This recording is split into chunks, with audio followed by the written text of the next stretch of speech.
Hi అండి. Just now నేను ఫేస్బుక్లో ఒక వీడియో చూశాను. ఫ్రస్ట్రేటెడ్ యూఎస్ స్టూడెంట్ అంట.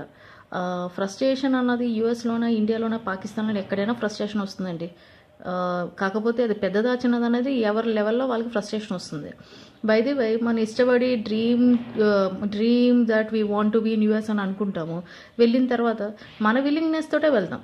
మన విల్లింగ్తో వెళ్ళిన తర్వాత అక్కడికి వెళ్ళి యూఎస్లో బగ్స్ ఉన్నాయండి, అవి ఉన్నాయండి, ఇవి ఉన్నాయంటే ఇండియాలో కూడా ఉంటాయి కదండి బగ్స్. బొద్దింకలు లేవా, చీమలు లేవా, దోమలు లేవా? ఇక్కడ కూడా ఉన్నాయి కదా మనకి. ప్రత్యేకంగా యూఎస్లోని బగ్స్ ఉన్నాయని మీరు అంతగా చెప్తూ ఉంటే, యూఎస్లో అంటే యూఎస్ అంటే అది ఏమైనా ఇంద్రుడు నివసించే హెవెనా అది? It's a country, it's a different country. అంటే యూఎస్లోని బగ్సే ఉండకుండా ఉంటాయా? అలానే ఏం కాదు కదండి. ఆయన బయది వీళ్ళు పొద్దున్నే మేకప్ చేసుకుని ఎక్కడికి వెళ్తున్నారా అంటే, ఎక్కడికి వెళ్తున్నారు అంటే పాకీ పని. అంటే పాకీ పని అంటే ఏంటండి, అంత చీపా మీకు? It's a dignity of labour కదా. పాకీ పని వెళ్తున్నారు. వాళ్ళ పిల్లలకి స్నానాలు చేయడం. ఇండియాలో కూడా తల్లిలు వాళ్ళ పిల్లలకి ఆయాల దగ్గర నుంచి అందరు స్నానాలు చేపిస్తూ ఉంటారు కదా పిల్లలు. రేపు నువ్వు పెళ్లి చేసుకుని పిల్లలు పుట్టినా నువ్వు కూడా స్నానం చేయిస్తావు కదా. అది పెద్ద మ్యాటర్గా చెప్పుకుంటున్నారు ఏంటో నాకు అర్థం కాలేదు. నెక్స్ట్ ఏంటి, పాకీ పని చేస్తున్నారు, వాళ్ళ పిల్లలు స్నానం చేపిస్తారు, మళ్ళీ ఈవినింగ్ వచ్చేస్తారు. అసలు నీకెందుకమ్మా? నువ్వు వెళ్ళింది దేనికి? ఏ పని కోసం మీరు వెళ్ళారు? చదువుకోవడానికి, మీ లక్ష్య సాధన నిరూపించుకోవడానికి అక్కడికి వెళ్ళి ఏదో సాధించాలనే కదా యూఎస్ వెళ్ళేది. జస్ట్ ఫర్ టైంపాస్కి అయితే మీరు, అంటే మరి టైంపాస్కి వెళ్తే ఇలాంటి వీడియోస్ అప్లోడ్ చేస్తూ ఉంటారనుకోండి.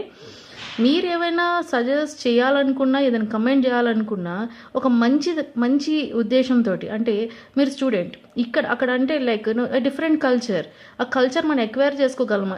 ఒక అంటే like how they respect elders, how they respect strange people, ఇలా ఏమైనా కొంచెం ఒక మెసేజ్ ఓరియంటెడ్ ఏమైనా మెసేజెస్ పెడితే, ఇలాంటి వీడియోస్ అప్లోడ్ చేస్తే అందరూ హర్షిస్తారు. అంతేగాని వాళ్ళు ఇది చేస్తున్నారు, అది చేస్తున్నారు, నా బతికి ఇలాగ ఉంది, మేము బయట ఇలాగే కూర్చుంటున్నాము అంటే that's not the right way. And ఎవరు కూర్చోమన్నారు? ఎవరు కష్టాలు పడమన్నారు? మీకు అంతగా ప్రాబ్లం అయితే ఇండియా వచ్చేసేయండి.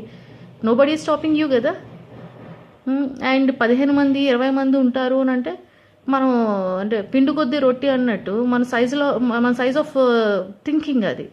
లైక్ మీరు ఇక్కడ మన ఇండియాలో కూడా ఉన్నాయి కదండి, 2 bedroom షేరింగ్ ఉంది, 3 bedroom షేరింగ్ ఉంది. సో మన ఫైనాన్షియల్ దాన్ని బట్టి మనకు కావాల్సిన షేరింగ్ తీసుకుంటాం. సో అక్కడ 15 మంది ఒకే రూమ్లో ఉంటారు అని అంటే, మరి ఇండివిజువల్గా మీరు కూడా ఉండొచ్చు కదా. 15 మంది మీరే వెళ్ళి అక్కడ 15 మంది ఒకే రూమ్లో ఉంటారంటే, సో ఇలాంటివి ఎవరు హర్షించరు. ఏదైనా ఉంటే సొసైటీకి హెల్ప్ఫుల్ అయ్యే ఒక మెసేజెస్ ఏమైనా పాస్ చేయండి, లేకపోతే ఏమైనా సర్వీసెస్ రిలేటెడ్ ఏమైనా ఎవరికైనా ఒక మంచి పద్ధతిలోని పెట్టండి, కానీ ఇలా పిచ్చి పిచ్చివి అయితే పెట్టొద్దు. It's not good.